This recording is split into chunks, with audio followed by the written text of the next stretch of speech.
for us. So it was as much relief as anything winning this game after everything that had gone before, and really wanting the team to get the rewards for what they'd done during the course of the season. So it was as much a relief as anything. We were obviously extremely pleased with the outcome.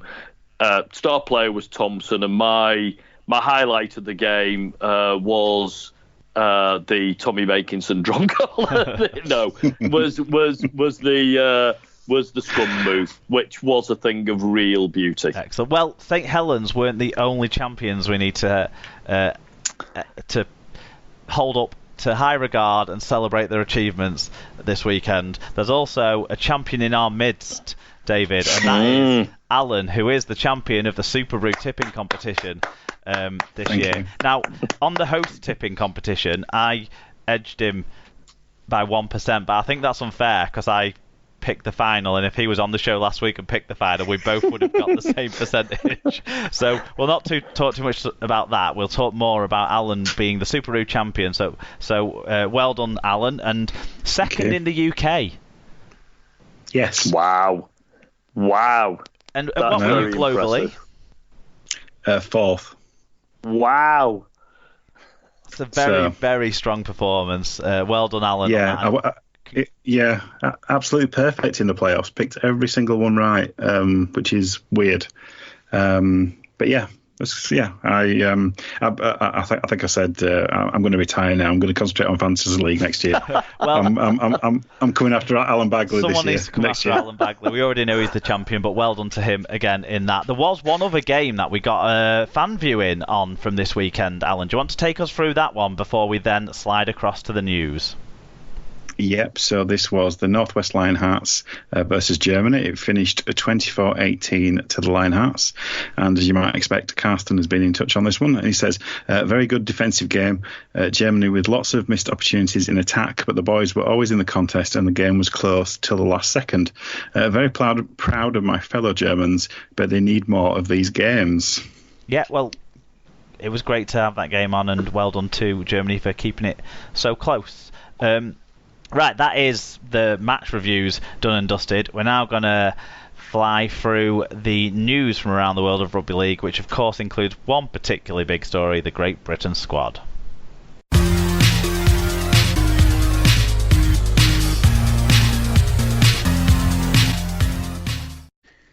So we'll have a gallop through the news now. And first story, so St Helens back rower Emily Rudge will captain England during the World Cup Nines and on tour in Papua New Guinea.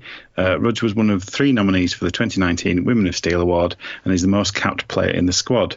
Meanwhile, Wigan's Georgia Wilson has replaced Leeds' Shannon Lacey in the travelling party after Lacey was ruled out with a head injury. There's also a change to the coaching team with Leeds Rhinos prop Adam Cuthbertson, who's in charge of the club's women's team, replacing Castleford Tigers women's coach Lindsay Anfield as assistant to Craig Richards. Excellent. Yeah, well done to Emily Rudge, and good luck to the girls down under next week. I think they're on potentially good money if they get to that final, which will be fantastic for them that team. Bit of incentive. Australia-born halfback Blake Austin has replaced Warrington Wolves teammate Jack Hughes in the England squad for the World Cup Nines tournament. Austin, 28, qualifies for England through his grandmother. Hughes has a groin injury but hopes to be fit to take part in Great Britain's tour of New Zealand and Papua New Guinea, which follows the Nines event. Yeah, so getting the Nines out of the way, we're all going to enjoy that next weekend, I'm sure, but the thing that we're all really looking forward to is the return of the Great Britain Lions. And the first piece of news around that, I suppose, was the people that aren't going to be on the tour. So Wigan and England's Sean O'Loughlin will miss the Great Britain Lions tour to New Zealand and Papua New Guinea. The 36-year-old has been out for most of the 2019 Super League season because of a pectoral injury, amongst other things, something in August, and old age mostly, and has been left out of the squad after talks with the GB coaching team. Sam Burgess, Callum Watkins and Stevie Ward were also ruled out of Great Britain's tour of the Southern Hemisphere this autumn due to injury. Tom Andrews got in touch on the Burgess part of that story. He said, there's also talk of retirement. I know a place light on forwards that don't mind people only playing 15 games a season. Come on, Sam. East Hull is almost the same as South Sydney. I'm sure you feel the same way. But yeah, they're the admissions, and it is sad to see two of the players that have played for Great Britain before potentially could have had their international swan song in a Great Britain jersey potentially there, but not to be for O'Loughlin and Burgess. But the Great Britain squad that has been announced includes, most surprisingly, I suspect, Jackson Hastings and Zach Hardacre have been included in the Great Britain squad for the Lions tour of the Southern Hemisphere. That's this autumn. They are the two headline-grabbing names, I suppose. Hastings was born and raised in Australia, but qualifies to play for England and Great Britain through his English grandmother.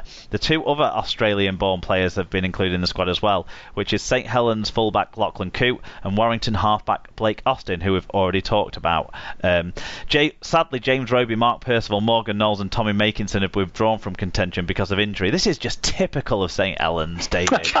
Pulling players out of squads at the last minute. I'll be surprised if Regan Grace doesn't get on that plane. I think that's perfectly what you'd do, pulling him out of more internationals.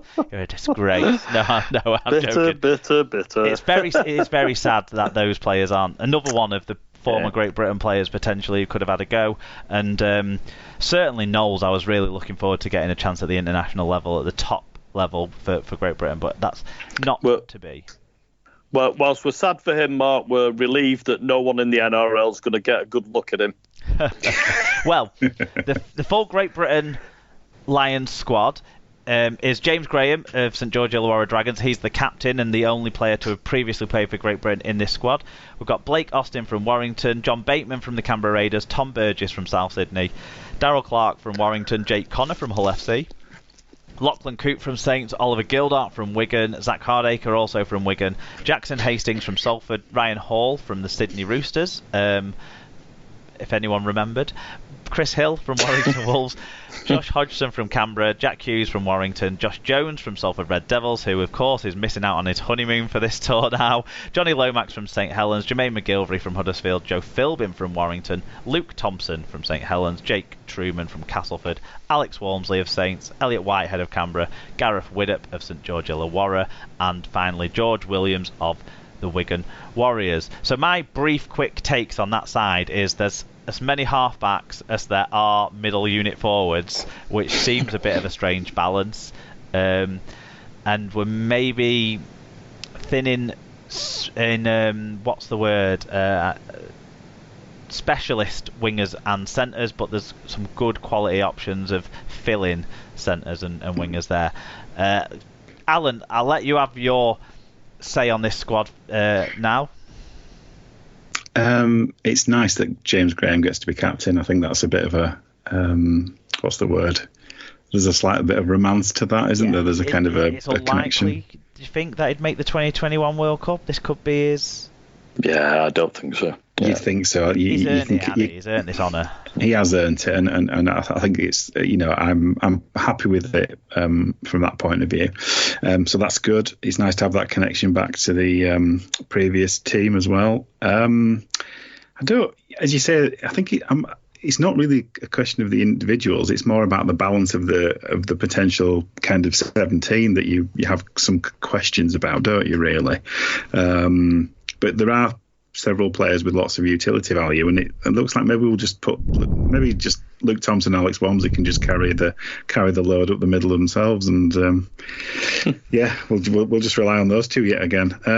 But yeah, there's plenty of flexibility, I would say, and when you add in some of the quality of like the Canberra players who are joining it, there's a potential for a very high quality kind of 17 out of this lot. Yeah, David, the three real talking points were the inclusion of the heritage players, the return to the international fold of Zach Hardacre, and then finally a little bit of pushback on Chris Hill in particular, and Joe Philbin maybe getting selected ahead of what people thought would have been a more just. When a lot of people were boiling the piss over Saints players who pulled out through injury, but Liam Watts was the name who hasn't pulled out, who isn't available and hasn't been included, and so that they were the three talking points. Do you have any take on any of those areas? Well, I'm not a huge fan of heritage players. These are all, top class individuals. There is no doubt that they will add to the team. There's no doubt either that New Zealand and Australia in the same position have got absolutely no qualms about playing heritage players in their teams. But but it doesn't. Yeah, exactly. Yeah, non-born in Tonga. It doesn't sit exactly right with me to have these guys in the team, and I think we can probably have managed without them. Anyway, that's a personal view. I know it's relatively widely shared, that view. There's not a huge amount of support for playing heritage players in the past, like Mori Fasavalu, for example, who played for England or Great Britain once. So not a huge fan of that, but anyway, I'll get behind them and look forward to them doing well. The second point about what was the second point? I'm going to talk about Zach. I've got no problem with Hardaker being chosen. I mean, the last time I was on the show, Mark, I said I thought that Hardaker had done very well, and he seemed to have really settled down in his personal life since he'd come to Wigan, come to terms with all his off the field stuff during the course of the season. Just over 12 months now since the drink driving conviction and those things. Yeah. Alan, do we think we're ready to move on to the next chapter with Zach Hardaker, with the asterisk always in our mind that every time you think that it's off the hook, something happens, but is he sort of off the hook a little bit now? I would never select him on a point of principle, but that's a purely individual decision. I understand he has the right to be picked. So if other people want to pick him, I understand that. Just from a personal point of view, I would never have him anywhere near any of my sides. And then, David, finally, the final thing was Liam Watts versus Chris Hill, I guess. I think they're both good. I mean, Hill's not had a magnificent season, I don't think. He's been competent and has played reasonably well. I think Watts has been outstanding, and I think if you're choosing a squad based on form, I think Liam Watts has got every right to feel a little bit hard done by, and I personally would have liked to see him get into the squad. I probably would have had Hill in the squad anyway and have selected one less halfback. I have a sneaky feeling that one of these young halfbacks or something might change. Not be in this. I think Liam Watts will get a game on this Britain tour. That's what he's in the standby group. Okay. I think he'll get a game on this tour. Yeah, I hope so. And I would back that too, because that's another person who more on the field than off the field, but on the field he's been pretty much a bad character many times, hasn't he? Over this year, and again seems to have got himself sorted out, doesn't he, at Castleford? There's been none of that this year. Has there been? No worries. He's just played brilliantly. No. So yeah, okay. Yeah. So overall, a little bit of questions about the balance, but not necessarily about the people selected. And I wouldn't be getting too wound up about some of the things, because I think Handley and Watts might find their way into this squad before the matches start anyway. And I also think, as long as we don't get, some significant injuries in those central units, as long as those guys stay fit, as Alan was saying, you pick a good 17 out of that, it's a really good looking team. Yeah. Okay. Right. Alan, do you want to just quickly go back to the Nines and tell us who will be pulling the Wales jersey on in that tournament? Yep, so the Wales squad is Rhys Evans, Dalton Grant and Kobe Green from the Bradford Bulls, Will Evans from the Burley Bears, Connor Davis, Curtis Davis and Dan Fleming from Halifax, Elliot Keir and Rhys Williams from the London Broncos, Lloyd White from the Mackay Cutters, Regan Grace, he was robbed from his Great Britain jerseys from St Helens. Still could pop up in that team. He might do. You never know. He's already there. Gavin Bennion, Mike Butt, and Rodri Lloyd from the Swinton Lions. Ben Evans from Toulouse Olympique, and James Olds from the West Brisbane Panthers. Excellent. David, do you want to talk? Right, we'll start talking about some Super League news, closer to home news now for next.